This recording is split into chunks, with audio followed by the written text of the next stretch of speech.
Estimados participantes, muy buenas tardes.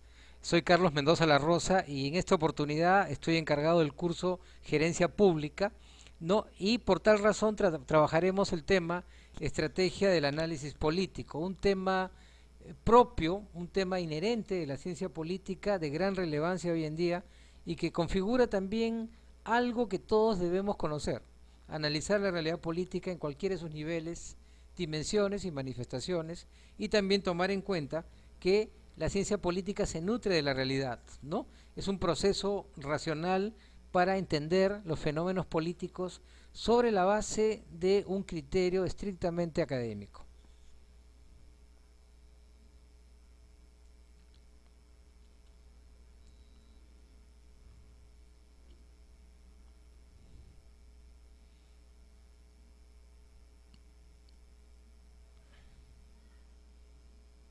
Bien, lo primero que vamos a desarrollar en esta temática realmente fascinante es los conceptos básicos de la estrategia y del análisis político. El primer aspecto, el primer concepto que debemos conocer es la estrategia, las nociones de estrategia que realmente son notables porque todos la aplicamos de alguna forma u otra, ¿no? Es como un lenguaje universal. Vamos ahora a trabajar un primer concepto y luego vamos a explicarlo.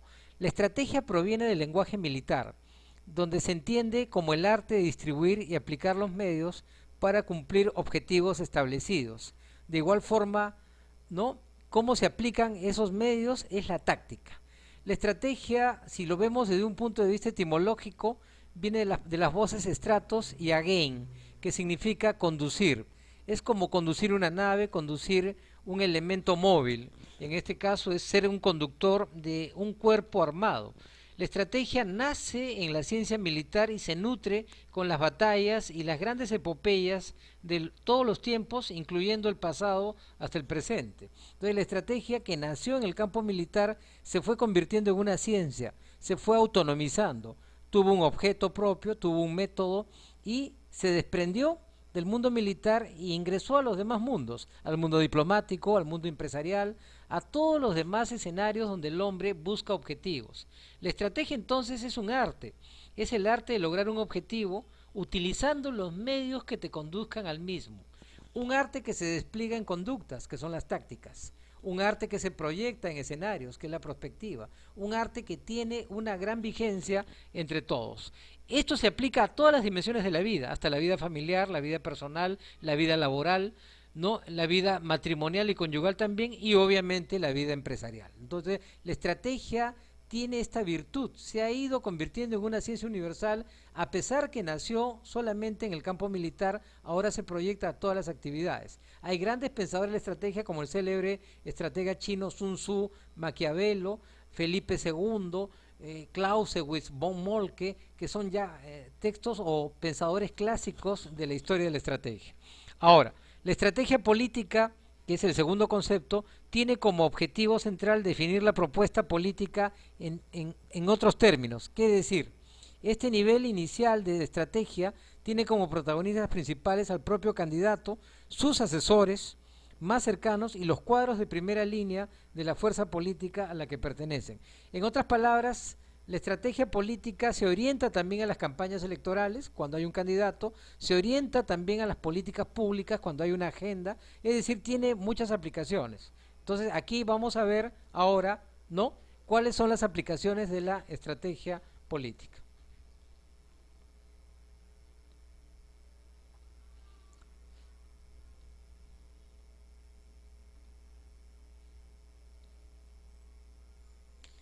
Bien, veamos ahora las estrategias políticas. Las estrategias políticas son aquellas que buscan imponer concepciones políticas como la sanción de nuevas leyes o la creación de una nueva estructura en la administración estatal o la ejecución de medidas de desregulación, privatización o descentralización. Este primer concepto se refiere a estrategias de políticas públicas, donde un Estado implementa ya una agenda, donde están priorizadas las necesidades, donde ahora existen actores políticos que toman decisiones vinculantes. No solo los partidos, los políticos y los gobiernos necesitan estrategias políticas, sino también las organizaciones no gubernamentales, las famosas ONGs, que actúan en el campo político, ya sea que se trate de sindicatos, grupos ecologistas, organizaciones de derechos humanos u otras, y todas las entidades necesitan estrategias para lograr sus objetivos a largo plazo. No existe la carrera de estrategia como tal, ¿no? Pero sí existe mucha gente que aplica la estrategia, existe la cultura estratégica que puede encontrarse en los libros y manuales, pero también se nutre con la práctica, se nutre con la aplicación, se nutre con las tácticas que se van aplicando en cada escenario. Los cambios a largo plazo o los grandes proyectos no son realizables sin estrategias políticas. La estrategia es el cómo lo haremos, el cómo lo haremos. ¿Y con qué lo haremos? Tácticas, ¿no? Entonces inmediatamente. Por ejemplo, en las medidas de descentralización, es decir, al introducir otro nivel político o municipal, debe haber una planificación minuciosa que abarque a su vez varios aspectos como las competencias municipales, la forma organizativa, la financiación, la elección de los representantes, la elección de la administración política, etcétera. Solo una planificación amplia con una estrategia a largo plazo podrá evitar los errores cometidos a menudo en tantos países. En otras palabras, la estrategia nos permite visualizar cómo será la toma de decisiones en el futuro.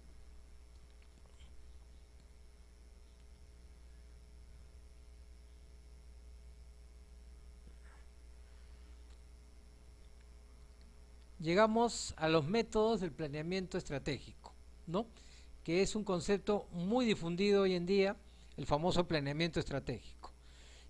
El modelo militar de Sun Tzu, de más de 2000 años de antigüedad, también constituye hoy en día, combinado con los métodos de planificación FODA o planeamiento conceptual, una base importante para los procesos políticos de planificación estratégica. Es decir, la sabiduría oriental del célebre Sun Tzu con su arte de la guerra se ha unido a lo que podríamos llamar el conocimiento del planeamiento, ¿no? Que se basa en la matriz FODA, que es el estudio de fortalezas, oportunidades, debilidades y amenazas, tanto de una empresa como de una persona, para tomar decisiones.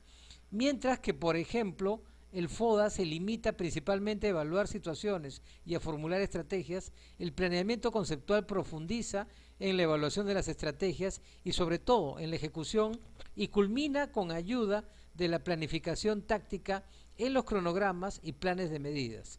El planeamiento conceptual enfatiza en gran medida la ejecución a través de la planificación del trabajo de relaciones públicas. Así, este método resulta sobre todo apropiado para los procesos políticos sociales.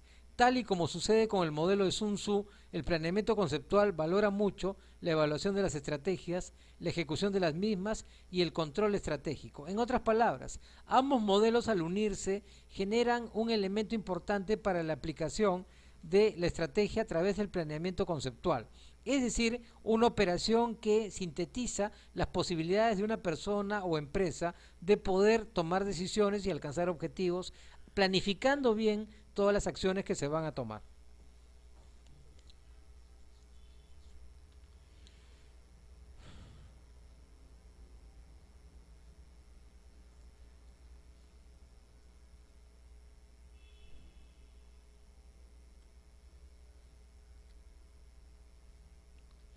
Veamos el modelo de planificación de Sun Tzu, agregando lo que ya hemos señalado. Sun Tzu, el primer pensador estratega del mundo, con su libro clásico El arte de la guerra, lo que quiso fue captar cómo se mueve, cómo se desarrolla los movimientos de la misma naturaleza y ver hasta dónde influyen en la interacción humana. Esa es la genialidad de Sun Tzu.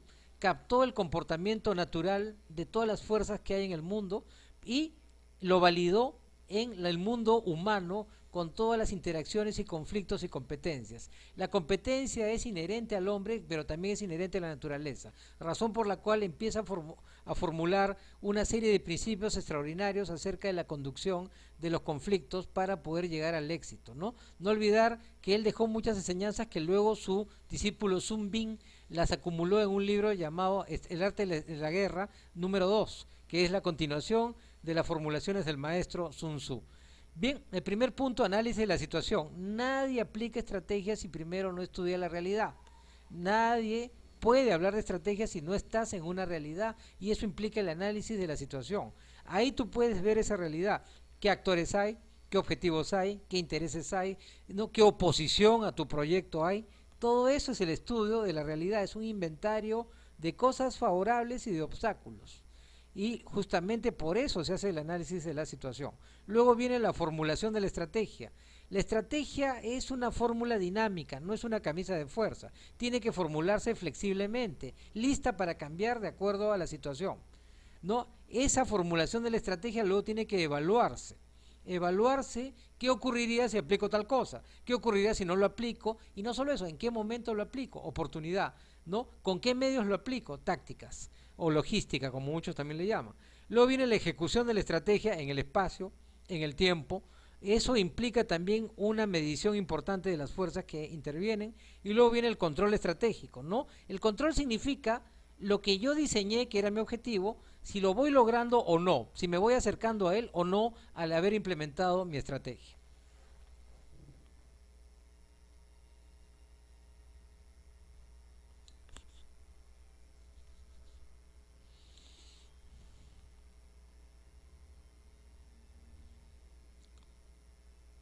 Después de haber establecido los principios básicos de la estrategia, veamos ahora la técnica del análisis. El análisis es una operación racional de alto nivel que es inseparable de la estrategia. Se ha dicho con toda razón que un problema bien definido representa en sí mismo una parte importante de la solución.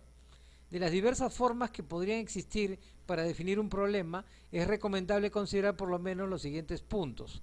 Bueno, ante todo, antes de continuar, obviamente, definir bien un problema es darle una solución parcial, cosa que es un elemento creativo de primer nivel.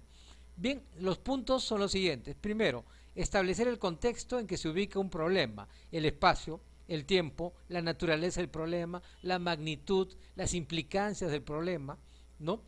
Dos, identificar los principales antecedentes y posibles causas del problema. Esto le llamamos la historia del problema. Cómo apareció, cómo evolucionó, cuándo apareció, ¿no? Qué condicionantes tuvo para aparecer, etcétera. O sea, es la historia del problema el punto 2. 3. Tener siempre presente y con el mayor nivel de precisión posible el fin que se persigue, es decir, la consecuencia última que se espera como resultado de las acciones, con la información que se está analizando. El fin es el objetivo, lo que queremos con la estrategia, ¿no? Para eso tenemos que analizar con la información más actualizada posible hasta dónde podemos lograr ese fin en forma total o en forma parcial, o no lo podemos lograr. Punto 4, determinar la magnitud de un problema. Un problema específico no afecta de la misma manera problemáticas generales. O sea, la magnitud implica eso, un problema de gran envergadura que puede tener conexiones con otros problemas u otras realidades, o también puede desencadenar otros problemas posteriormente. 5. Evaluar la relación entre el problema y sus comportamientos informativos. Esta es una relación importante. ¿Por qué? Porque el problema también se vincula con otros tipos de comportamientos y tenemos que tener una gran información para poder tener una estrategia adecuada. Bien. Muchas gracias, estimados amigos. Será hasta la próxima.